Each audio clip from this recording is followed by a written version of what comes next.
Les secrets les mieux gardés sont ceux qui n'ont jamais été demandés. Ça vous est déjà arrivé d'aller dans un endroit sans jamais en voir le bout? C'est un petit peu ce qui m'a conduit à aller dans le Cotentin, et pas n'importe lequel des Cotentins, celui tout en haut, qui n'existe que pour ceux qui s'y aventurent. La péninsule normande du bout du monde.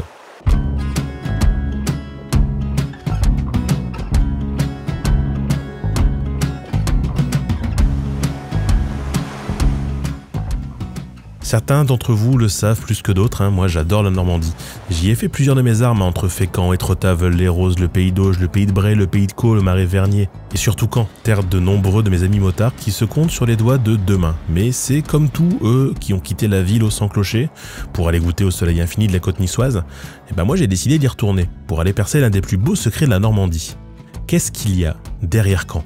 Je n'ai pas la prétention de bien connaître toute la Normandie, même loin de là. Le Perche, le Maine, Évreux, Avranches, les boucles de la Seine, la Suisse normande, tout ça c'est inconnu pour moi. Sans même me risquer à qualifier le Mont-Saint-Michel de normand ou breton, c'est sans doute pour moi d'ailleurs un débat aussi stérile que de savoir si on peut poser le genou en Harley.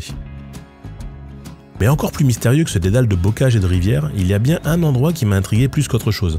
Allez, donc au-delà de Caen, au-delà de Bayeux, encore un peu plus loin pour découvrir la presqu'île du Cotentin. Parce qu'en fait, moi, il y a un truc qui m'agace quand on parle de la Normandie, c'est connu pour son cidre, son andouille, ses tapisseries, le Livaro, Deauville, Cabourg, Étretat, mais surtout pour le débarquement. Si bien que les touristes, eux, s'arrêtent là où j'ai commencé mon périple, à Utah Beach.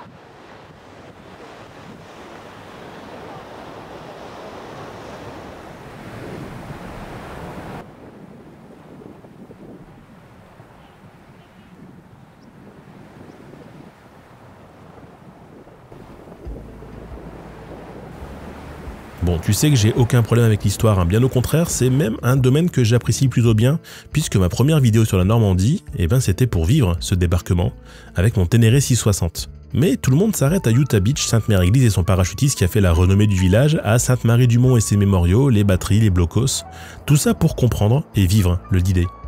Et même si j'adorerais pouvoir vous parler du 6 juin 44, ici, c'est clairement pas l'objet de la vidéo. Non, parce que sinon, je passe mon temps aux portes d'un territoire qui mérite bien plus que simplement un passage.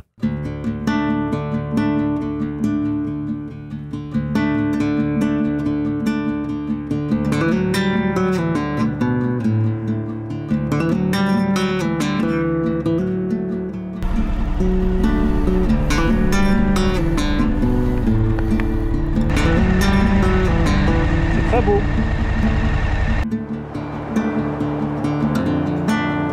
Le Cotentin naît précisément là où s'arrête partiellement le tourisme de mémoire. Et comme le disait un illustre poète, s'il n'y avait que cette merveille du monde sur la Terre, ça ne vaudrait même pas la peine d'y aller voir. Donc, j'y suis allé voir, et j'ai pénétré le Cotentin en commençant par Utah.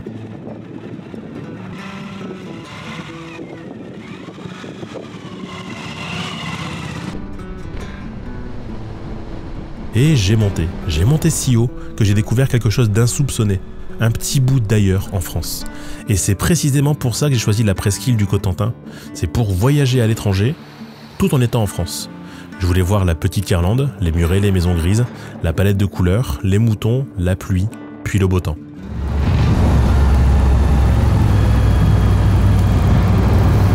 Tout est en pierre, c'est quand même fascinant.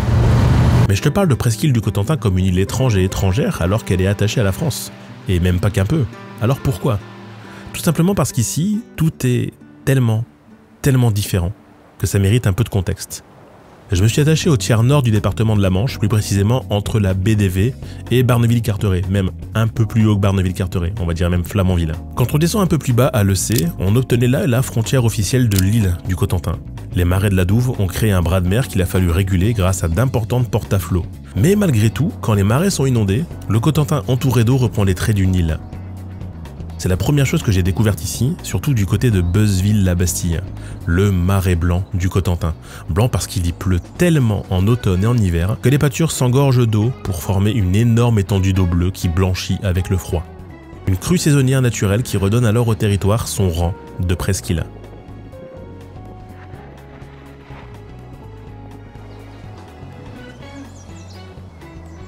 Au-delà de cette limite, dans les terres, trois choses. Premièrement, c'est vert. Ultra vert, tout le temps. Les terres sont tellement fertiles qu'aucun arbre ne perd ses feuilles. Deuxièmement, il y a énormément de manoirs, de maisons de maître, de châteaux. On en compte près de 200 appartenant à d'illustres familles depuis la Révolution. Et troisièmement... Ah, c'est fabuleux. Qu'est-ce que c'est joli. C'est parce qu'il y a toujours un truc à voir ou à découvrir, tout simplement parce que personne ne s'aventure là-haut. Pourquoi ? Parce que la réputation du territoire a chassé les touristes. Quand on te dit « Chérie, prépare tes bagages, on part pour Nice », en général, tu es content. Quand on te dit « Mon amour, demain on s'en va à Cherbourg », tu fais un petit peu la tronche. Ensuite, il y a la Hague.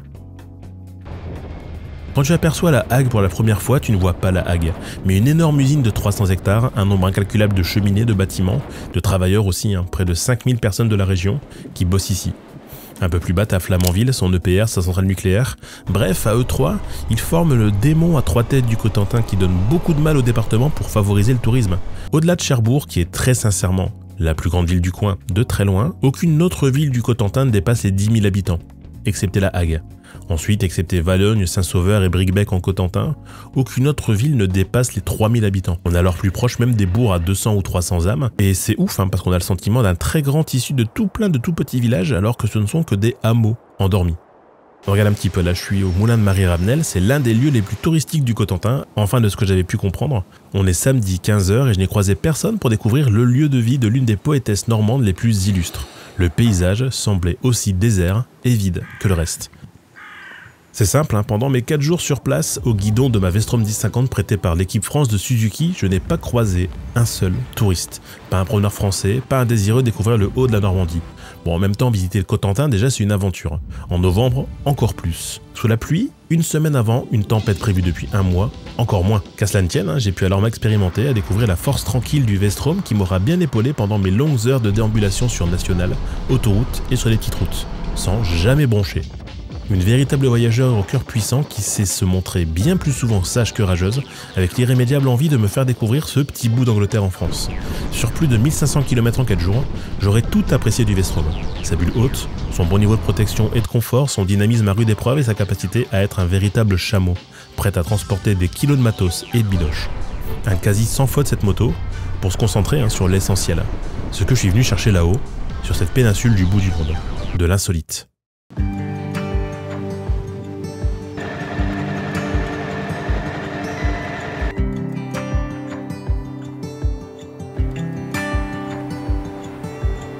Cotentin, ça vient de la ville de Coutances, qui vient de Cossédia, la capitale des Unelles. Les Unelles, c'est une tribu gauloise celtique qui a bâti le territoire avec une histoire, des rites et une culture propre, qui aura malheureusement été balayée par les Romains en 56 avant notre ère. Mais bien avant ça, lors de la préhistoire, l'homme avait déjà colonisé cette terre puisqu'on y a retrouvé des vestiges exceptionnels de plus de 80 000 ans.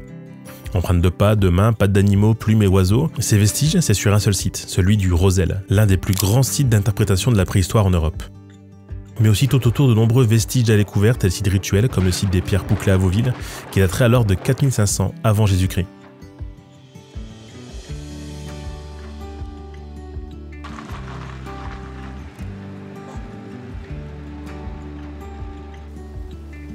En pleine période gallo-romaine, on retrouve à Valognes les traces d'une très ancienne cité prospère, Alona.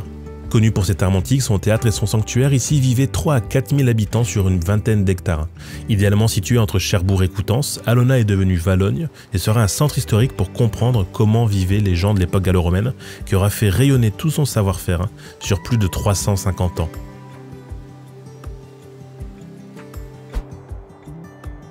À la Hague, on retrouve parmi les plus vieilles roches d'Europe occidentale, datant de plus de 2 milliards d'années. Ici avant, on y trouvait des volcans. Et les traces de formation de 3 chaînes de montagnes ont été retrouvées ici. C'est d'ailleurs la seule trace en France de ces chaînes de montagnes. Difficile à croire quand on voit le peu de dénivelé ici en Normandie, mais pour autant, l'histoire s'est écrite ici également.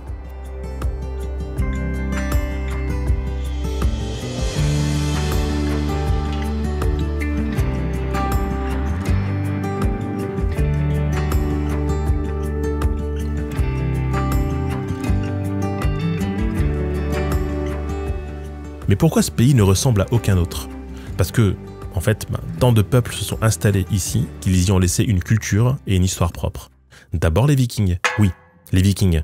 En 820, à la recherche de nouvelles terres à conquérir, ils ont effectué ici et là de nombreux raids en venant de Norvège, transitant alors entre Danemark, Irlande ou Hébride. Remontant la Seine, ils assiégèrent même Paris en 885 et Charles le Simple, roi des Francs, ne s'en débarrassa qu'en leur affectant ses territoires occidentaux par le célèbre traité de Saint-Clair-sur-Epte, qui n'est d'ailleurs même pas dans le Cotentin, on est d'accord, mais pour autant c'est fondateur parce que ça donne naissance au futur duché de Normandie. Duché de Normandie au passage qui deviendra l'un des territoires les plus puissants en France, au même titre que l'Aquitaine, la Flandre ou la Catalogne. Les Vikings alors mettent en place un état fort, imposent une culture prospère qui atteindra son apogée quand en 1066, le duc Guillaume s'empare du royaume d'Angleterre. Et le duc Guillaume, c'est pas n'importe qui puisque c'est Guillaume le Conquérant. Grand bâtisseur dans l'âme, ayant construit de nombreux châteaux, abbayes ou monastères, son plus grand fait d'armes sera de partir d'un petit village du Cotentin, Barfleur, avec une coalition gigantesque pour conquérir un royaume qui lui revenait de droit.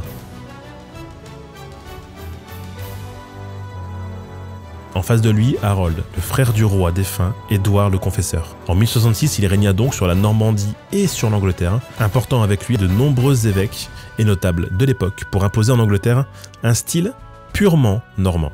C'est donc grâce à une petite sortie depuis le Cotentin que l'on doit notamment la Tour de Londres, les cathédrales de Norwich, de Durham, de Winchester et plein d'autres. D'ailleurs, Barfleur va connaître une renommée considérable en devenant le premier port d'embarquement officiel des ducs de Normandie et rois d'Angleterre pour regagner le royaume anglais, notamment Jean Santerre et Richard Cœur de Lion. D'ailleurs, arrêtons-nous sur Barfleur, qui jouit d'un statut particulier, celui d'être l'un des plus beaux villages de France. Ah là oui, là d'accord. Là ça c'est du typique, ok. Ah oui ça par contre c'est très beau ici. Maman, quel beau petit village. Ces maisons en granit gris, ces toits faits d'éléments de poterie sans avancer sur la mer, aller à Barfleur, c'est se plonger dans le passé d'un port qui aura été détruit pendant plusieurs siècles avant de rayonner à nouveau à partir du 19e. Lieu de construction de navires illustres comme la Mora, le navire de Guillaume le Conquérant par sa femme la duchesse Mathilde, c'est aussi à Barfleur que l'on a construit la première station française de sauvetage en mer en 1865. Vraiment Barfleur, c'est un plongeon dans l'histoire qu'il faut absolument découvrir. Oh, les petites rues comme ça, les petits volets blancs, si ça c'est magnifique.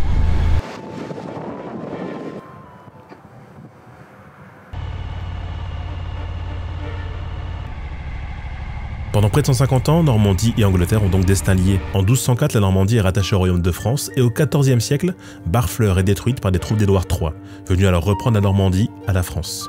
En débarquant non loin de là, à Saint-Valahougue, le roi découvre une colline, et sur cette colline, une église.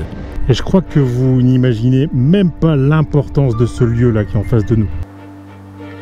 Et cette église, c'est Saint-Vigor de Quétehoue. Édouard III y amène alors son fils, âgé de 16 ans, Édouard de Woodstock, et le fait chevalier dans cette église.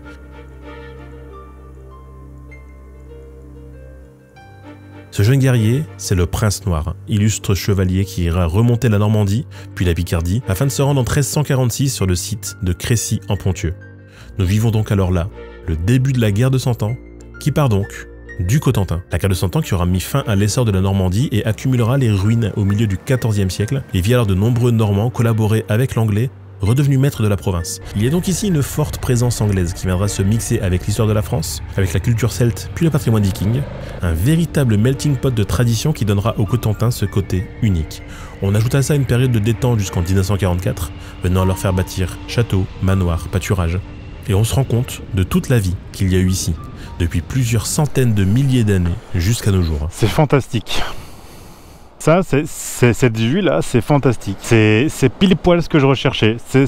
Pour moi, c'est ça l'image du Cotentin. C'est la mer, des petits rochers, des phares et du temps gloubi-boulga.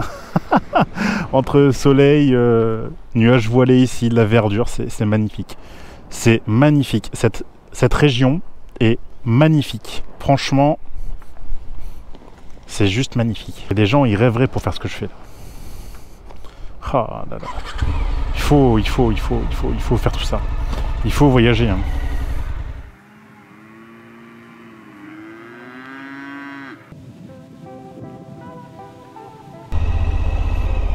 Oh là là. Oh, qu'est-ce que c'est beau. Toute l'histoire se confronte à une réalité encore plus forte. Le Cotentin est une terre certes méconnue, mais surtout inattendue.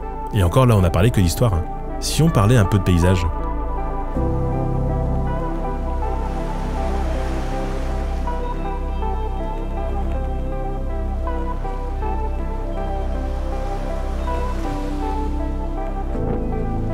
Chaque arrêt sur le Cotentin, c'est une ode à la découverte, ou à la redécouverte à chaque cap, chaque montée, chaque point de vue.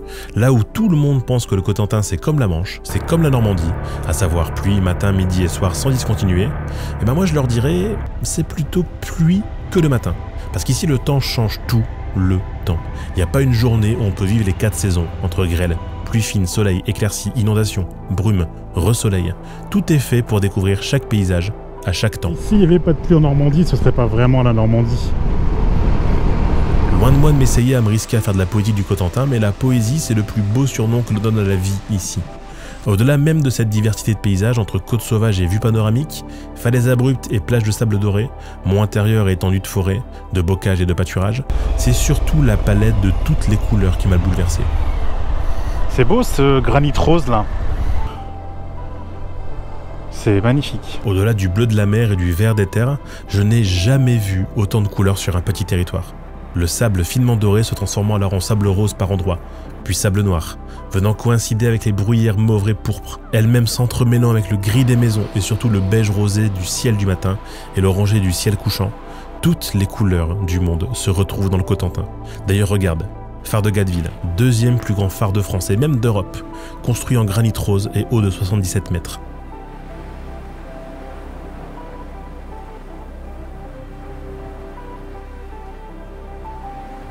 Ici, tu peux admirer un lever de soleil sur l'eau, c'est l'un des seuls de France d'ailleurs, et un coucher de soleil sur l'eau. Rares sont les endroits en France où tu peux le faire. Et regarde les différences de couleurs entre le matin et le soir, prouvant ainsi toute l'étendue de teintes différentes. Si bien il était évident qu'avec une telle palette, de nombreux artistes s'y sont engouffrés. Le plus célèbre d'entre eux était Jean-François Millet, originaire de Gréville-Agles et plus précisément de Gruchy, qui aura peint dans sa vie de nombreux tableaux paysans et de sublimes paysages. Gréville aura été son terrain de jeu jusqu'à sa mort, en peignant les falaises, les roches, les clairs de lune. Et forcément, ça donne envie de se rendre là même où il a peint. C'est pour ça que j'ai pris mon sac, mon turban, pour me rendre sur les anciens sentiers de douaniers, au cœur du GR 223, pour admirer sans doute l'un des points de vue les plus époustouflants du Cotentin.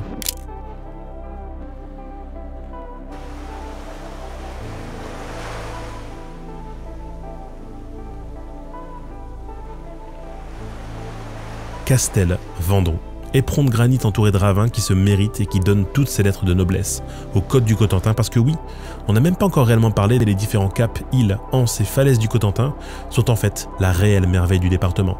Le nombre de baies, de pointes, de nez, de rats, de petits ports de pêche sont tels qu'il faudrait plus d'une vie pour tout découvrir. Je pourrais juste m'arrêter là et me dire This is Irlande. Qu'est-ce que c'est beau!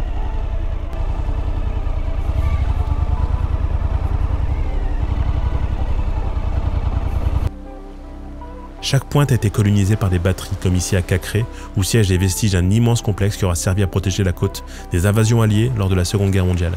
Sinon, s'il n'y a pas de batterie, il y a des petits ports de pêche, dont le plus illustre est sans doute Port Racine, autoproclamé plus petit port de France. Et c'est vrai que pour le coup, il fait presque ridicule à côté des immenses falaises avoisinantes. Et s'il n'y a pas de port, il y a des phares. On a déjà parlé de Gatteville et son temps changeant, mais regardez ici, le phare du Cap Lévy.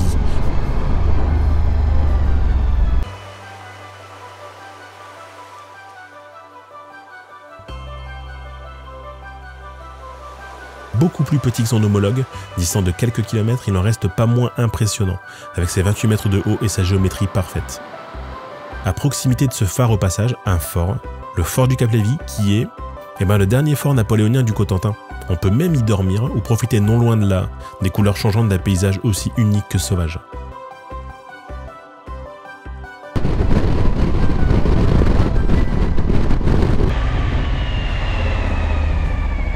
En s'enfonçant à nouveau dans les terres, on retrouve le petit village de Fermanville. Et la particularité de ce bourg est d'y retrouver une église sans cloche. Alors non pas qu'elle n'existe pas, mais elle a juste été construite, déportée de son clocher, distante de quelques dizaines de mètres plus haut.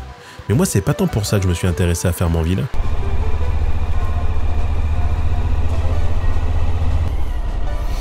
Alors ça, les amis, ça te crée des vues. C'est magnifique. Waouh! Un immense viaduc en granit rose surgit nulle part, au cœur d'une vallée appelée Vallée des Moulins. Construit autour d'une ligne de chemin de fer censée redynamiser le tourisme régional, le viaduc aurait été un immense défi technique. La vallée enfoncée d'où coule le Pou offre un impressionnant dénivelé qu'il aura fallu combattre.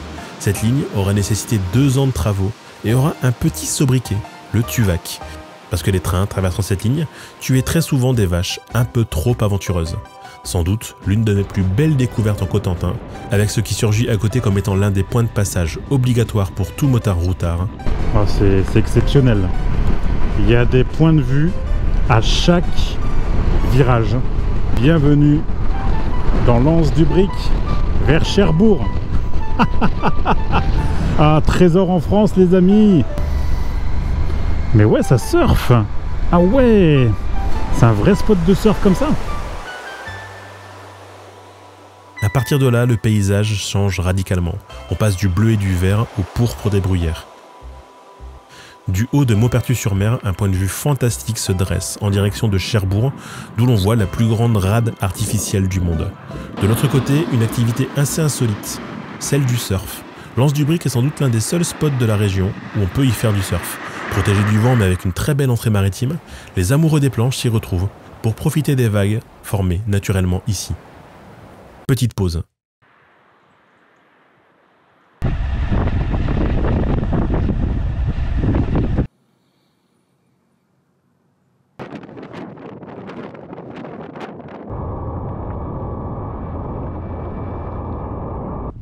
Il y a ce petit quelque chose qui me tanne avec le Cotentin, comme un petit peu avec l'Argonne précédemment, même si ici tout semble beaucoup plus condensé que parce que le territoire est bien plus petit qu'en terre argonnaise. Ce qui me frappe, c'est réellement la diversité de paysages. En 15 minutes, tu passes d'une falaise pourpre à un bocage verdoyant, puis d'un marais noyé à de longues plages de sable fin.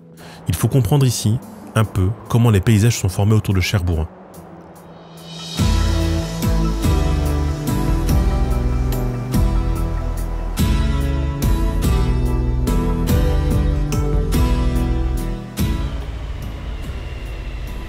Avant ici, c'était une immense forêt, que l'on appelait la forêt de Brie.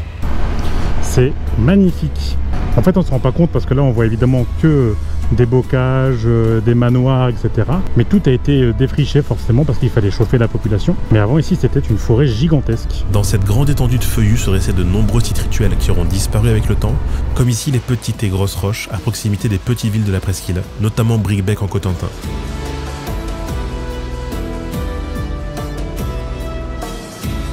C'est très beau. Regarde-moi ça. Maman. Wow. Ah ouais. Magnifique. Ce qui est fantastique avec Bricbec, c'est qu'elle est un peu à la définition d'une ville standard normande. Un énorme château fort central, d'où tourne toute l'économie locale du village. On y retrouve la même chose à Saint-Sauveur-le-Vicomte et son sublime donjon un peu plus au sud. Ce qui font que ces villes sont de réelles pépites, c'est qu'elles sont réellement préservées de nombreux conflits, même si évidemment 1944 est passé par là. Il nous reste de nombreuses traces tout de même de l'occupation anglaise du XIe siècle, tout comme de nombreux vestiges de la guerre de 100 ans.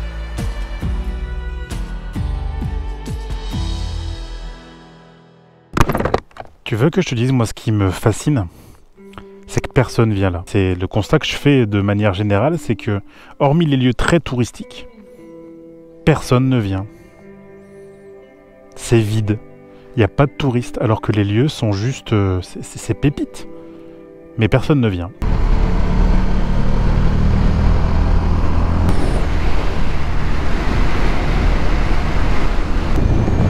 Incroyable. Ce côté terre-mer, c'est juste magnifique. Ah oui, ici, c'est sublime. C'est sublime. Regarde, tout petit port. Et là, il n'y a plus rien, c'est la fin. Le mauvais temps est vécu comme une aubaine car on sait pertinemment que le beau temps est là 1 heure après. Dans chaque église, il y a toujours quelque chose qui cloche. Et en effet, d'autres édifices n'ont pas eu autant de chance en conservation comme à l'Estre. C'était un lieu de passage datant du XIIe siècle pour les pèlerins d'outre-Manche, se rendant alors au Mont Saint-Michel ou à Saint-Jacques-de-Compostelle. D'ici, au passage, on comprend alors toute l'importance des cours d'eau, comme ici d'où passe la Sinope. Formant une vallée sculptant l'intérieur des terres, elle offre aussi de nombreux belvédères pour admirer les plages au nord d'Utah Beach, notamment une qui m'a plutôt marqué, Ravenoville. Aïe aïe aïe aïe aïe aïe aïe, c'est tellement beau. Regardez. Ah oui. On aurait presque envie de mettre la moto là-dedans.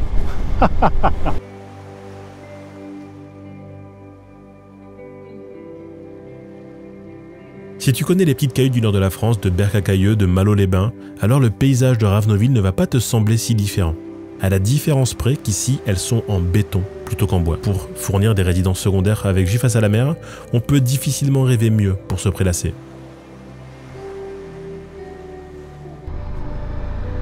Tiens d'ailleurs, ça me permet de mettre les pieds dans le plat pour en finir avec cette partie du Cotentin. Je n'ai pas du tout aimé Saint-Valahougue. Ouais, bon, allez, pourquoi? Trop grand, trop bankable, trop touristique. Évidemment que l'île Tatiou et les tours Vauban, protégées au patrimoine mondial de l'UNESCO, ça vole des tours. Mais j'ai été tellement déçu, je m'attendais à beaucoup plus atypique pour celui qui a été nommé village préféré des Français en 2019. Oui, c'est beau, mais c'est pas à couper le souffle. Fort heureusement, chaque réussite est l'échec d'autre chose, et c'est bien là la force de la découverte. Des fois, on est bien plus facilement attiré par un petit lopin de terre qui paie pas de mine, plutôt que d'aller s'atterrer dans un village parce qu'il est connu. À quelques kilomètres de Saint-Va, La Pernelle. Il y a un peu de dénivelé quand même. Hein. Oh, c'est incroyable.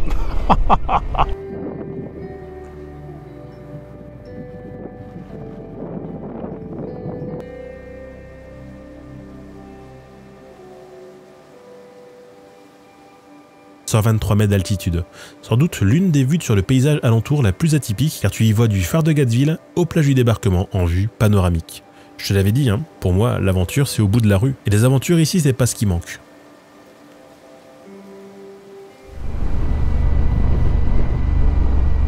Ah ouais. Bonjour toi.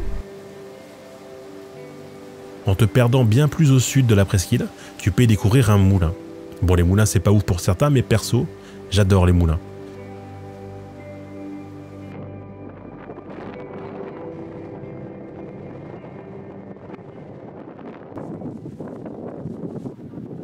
Tu sais pourquoi je suis venu me perdre sur cette péninsule du bout du monde? C'est pour ça. Le climat, l'ambiance, le sentiment d'être ailleurs, le littoral et les embruns, les landes iodées. Ah, je suis tellement content d'être là. Il fait un temps affreux. Il fait un temps affreux, mais je suis trop heureux d'être ici. C'est trop bien. Si certes le Val de Sinope et surtout le Val de Serre permettent d'alimenter tout l'intérieur des terres en eau pour donner ce sentiment de verdure infinie à l'est, c'est l'ouest de la contrée qui me fascine par ses différences si marquées avec le reste de la France. Et ça, eh ben, c'est dû à deux mots, Gulf Stream. Pour expliquer rapidement, c'est un courant océanique qui apporte de la chaleur depuis la Floride jusqu'au Groenland, qui vient servir de régulateur du climat nord-européen, permettant alors d'apporter un hiver plus doux qu'au Canada, pourtant situé sur la même latitude, et un été plus frais. Et évidemment, ce courant passe par le Cotentin, par sa façade maritime ouest. C'est pour ça qu'un adage célèbre est apparu. Il ne gèle jamais dans le Cotentin.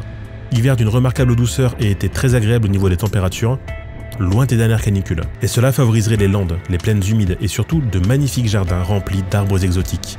J'ai été très étonné de croiser de nombreux palmiers sur la route, provenant de Chine, de Tasmanie, des eucalyptus, des fougères. C'est simple, tout ce qui pousse dans l'hémisphère sud peut, avec un petit peu de magie de la nature, trouver place dans le Cotentin. Ça me permet d'embrayer sur Vauville et son jardin botanique, plus bel exemple de la beauté de cette oasis à ciel ouvert qu'est le Cotentin.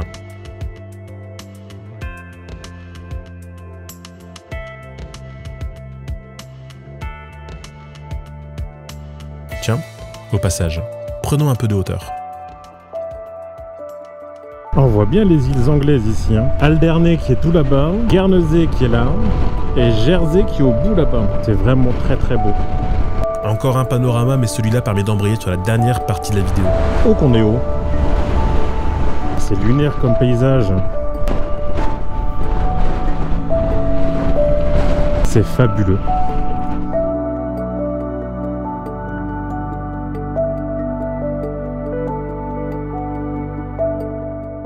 Le véritable secret de cette péninsule du bout du monde, remonter toute la façade maritime ouest du Cotentin.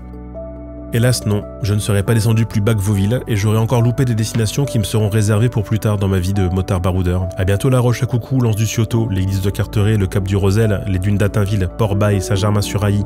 Tout simplement parce qu'il faudrait plusieurs jours encore pour tout découvrir et surtout parce que ce que je m'apprêtais à découvrir m'a comblé à tel point que j'ai préféré arrêter là tout le voyage. tant j'avais trouvé mon sentiment d'ailleurs, d'étranger en France. On a déjà évidemment parlé du Castel-Vendôme et du petit village du peintre Millet qui constitue la porte d'entrée est de la pointe de la Hague. Mais ici, toute notion d'étrange prend son sens.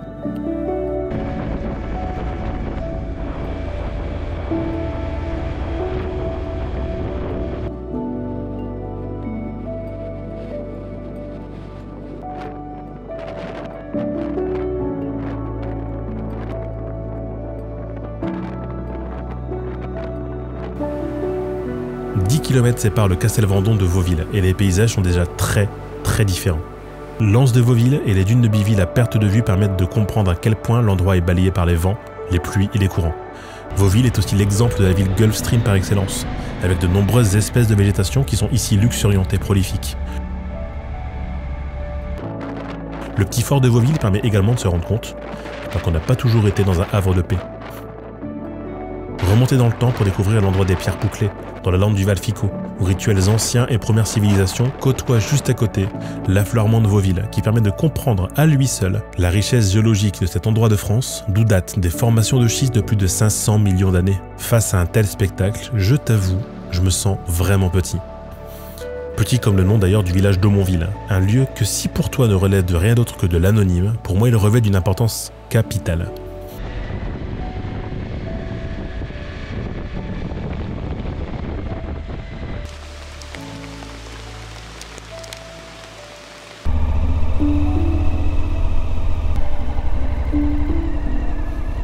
C'est fantastique. Dans ce script de vidéo que j'ai écrit sur plusieurs matinées perlées entre café et amertume de retourner bosser pour sa pitance, j'y ai introduit plusieurs citations du plus illustre des personnages du Cotentin. Jacques Prévert. Il y a fini sa vie, ici, à Aumonville, où il a acheté 7 maisons en 1971 et y est mort en 77 en compagnie de sa femme et de son meilleur ami. Il est enterré à proximité de sa maison dans le cimetière de la commune, d'où les badauds et ceux qui se risquent à monter tout en haut de la presqu'île peuvent découvrir où il a fini ses jours heureux. L'écrivain du cancre, amoureux des jeux de mots, des calembours et des allitérations, nous apprend que notre vie n'est pas derrière nous, ni avant, ni maintenant. Elle est dedans. J'avoue avoir été bercé par sa prose, par ses visions du bonheur et être heureux. Là où dans ma vie, je n'ai croisé que de nombreux nuages noirs et persistants. Il a été une lumière dans le voyage, de celle qui reste, de celle qui dure au fond de nous, lui qui a appris à des millions de personnes qu'il faudrait essayer d'être heureux, ne serait-ce que pour donner l'exemple. Il a été amoureux de la Hague, transporté depuis les années 30 par un sentiment du bout du monde et de bonheur immense en voyant l'océan venir mourir sur les falaises et les anses de la presqu'île. C'est son coin de paradis, c'est son refuge discret.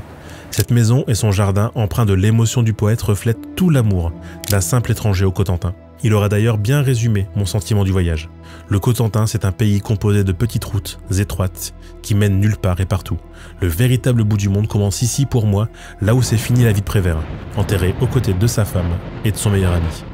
N'allez d'ailleurs pas croire que j'insiste sur son enterrement, c'est pas tellement triste un enterrement. Il suffit qu'il y ait un peu de soleil dessus et tout le monde est content.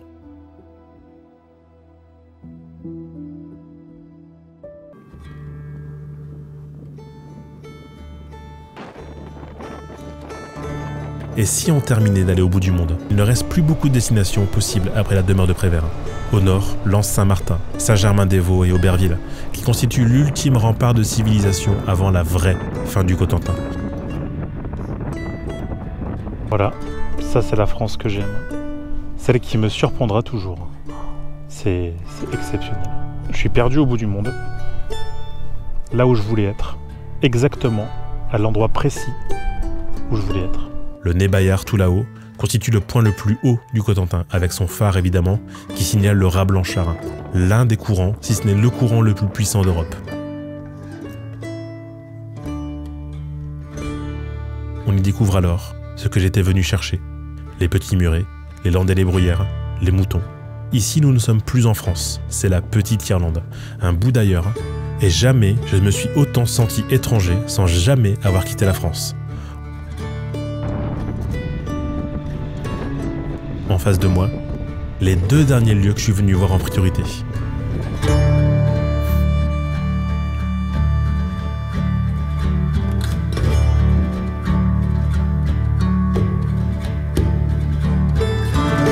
Goury, le village du bout du monde, son petit phare, ses ports, ses petites maisonnettes, sa station de sauvetage.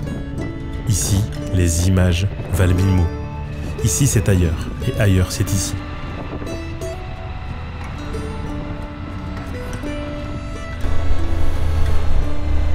Tu vois, c'est ça que je suis venu chercher. C'est tout ça. Et c'est ça que je suis venu chercher aussi, là. Ce sont ces vues. On se rend pas compte de la chance qu'on a quand même d'habiter en France déjà et d'avoir autant de pays dans le même pays. Rien que cette vue là, ça vous ne le verrez nulle part ailleurs. C'est juste exceptionnel. C'est vraiment le bout du monde. Ce que je suis venu chercher, c'était ça. C'était un petit bout d'Irlande ou un petit bout d'Angleterre en France. Et je pense qu'on a réussi à trouver ça ensemble.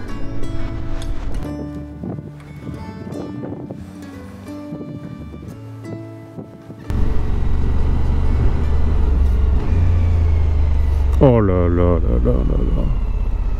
Voilà les amis. Voilà pourquoi je suis venu dans le Cotentin.